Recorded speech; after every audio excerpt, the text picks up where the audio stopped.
Y la razón por la que quiero aprovechar y hacer este video, que tenía pendiente en realidad desde hace bastante tiempo, es porque se me presenta la oportunidad para hacerlo, que sea referente a algo que acaba de ocurrir en las noticias. Tiene que ver con un artículo publicado por el New York Times que tiene como título: ¿Cómo etiquetar a los carteles como terroristas podría dañar a la economía de Estados Unidos? Ahora, de por sí, es un titular y un artículo bastante extraño, ¿ok? Eso sería como decir, cómo el encarcelar a los criminales pudiese hacer que los familiares de los criminales estén tristes. Y una de las cuentas que ha comentado al respecto es Wall Street Maverick, quienes dijeron: Carlos Slim es un multimillonario mexicano con una fortuna de más de 70 mil millones. Es el mayor accionista de acciones que cotizan en bolsa en New York Times. También se sabe que tiene vínculos importantes con los cárteles. No se llega a ser multimillonario en México sin ser parte de la red que está controlada y protegida.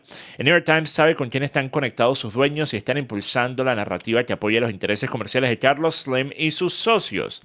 Ahora, en un vacío, eso pudiese ser no más que simplemente un tweet, pues resulta que Elon Musk compartió ese tweet y él pone un emoji de observando de cerca, ¿okay? Observando con atención. Entonces, esta no es la primera vez que Carlos Slim ha sido acusado de haber comprado tantas acciones en el New York Times para influenciar alguna posición que sea acorde a sus propios intereses. Entonces, ten en cuenta una cosa: Carlos Slim ya no es el accionista más grande del New York Times, lo fue durante un par de años, pues resulta que él vendió aproximadamente la mitad de las acciones que tenía en el año 2017. En la actualidad tiene alrededor de 7% de acciones de New York Times, así que sigue siendo uno de los accionistas más grandes, pero no el más grande. El segundo accionista más grande en la actualidad del New York Times es BlackRock. Pero resulta que si nosotros vemos la junta de gobernanza de BlackRock, vamos a encontrarnos a nada más y nada menos que el hijo de Carlos Slim, Marco Antonio Slim Domet, ¿ok? Entonces, miren, vamos a hablar de qué está en este artículo. Lo que es más complicado aún es que estas redes criminales han extendido sus operaciones mucho más allá del tráfico de drogas y el tráfico de personas. Ahora están insertas en una amplia franja en la economía legal, desde el cultivo de aguacates hasta la industria turística del país, que mueve miles de millones de dólares. Lo que hace difícil tener la absoluta certeza de que las empresas estadounidenses estén aisladas de las actividades de los carteles. Ahora, esto me suena mucho como un problema, pues, entonces de México, ¿ok? Y del gobierno mexicano, que tiene que asegurarse de que no sea tan difícil asegurarse para una persona que está tratando de hacer comercio con una entidad, con una empresa, con un negocio, que no están haciendo comercio con una entidad que está manejada por grupos criminales de la peor calaña, ¿ok?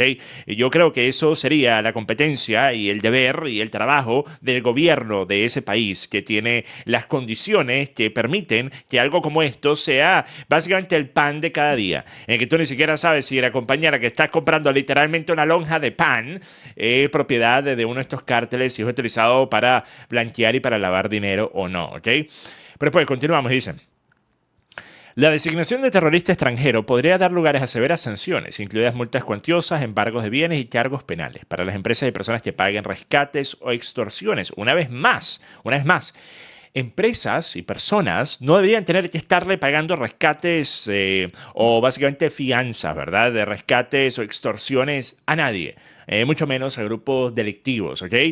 En lugar, New York Times de estar criticando a Donald Trump por las acciones tomadas en este campo, porque el artículo no tiene que ver con la ineptitud, con lo inútil que es gobierno tras gobierno de México, que realmente no están cumpliendo con ninguno de los requisitos más importantes para que México deje de tener estos problemas que afectan a la gran mayoría de los ciudadanos y que afectan al país en general, y lo han hecho durante tantas décadas, durante generaciones. Pero después continuamos y dice: sin embargo, México lleva más de 30 años cooperando con Estados Unidos para contrarrestar a los carteles. México podría amenazar con suspender la cooperación si se detecta que Estados Unidos está violando la soberanía mexicana.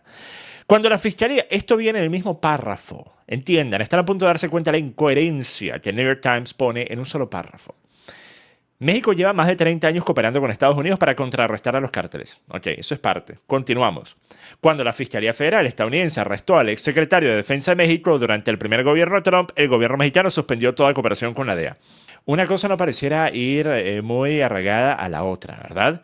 Porque por un lado, supuestamente están trabajando mano en mano, ¿okay? Codo a codo, por contrarrestar a los cárteles. Y México está haciendo todo lo necesario y todo lo debido. Pero al primer momento en el que arrestan a un general que también fue ministro de Defensa, Salvador Cienfuegos, hay un escándalo enorme y decide en aquel entonces AMLO romper esa alianza tan importante de tantas décadas con Estados Unidos y dejar de compartir información. Pues si nosotros vemos artículos como estos siendo publicados en el New York Times, pudiese obviamente ser una gran coincidencia. No estoy diciendo, porque no tengo las pruebas para decirlo, que Carlos Slim haya cometido ningún crimen o en algún momento haya recibido siquiera un centavo de dinero ilícito, ¿ok?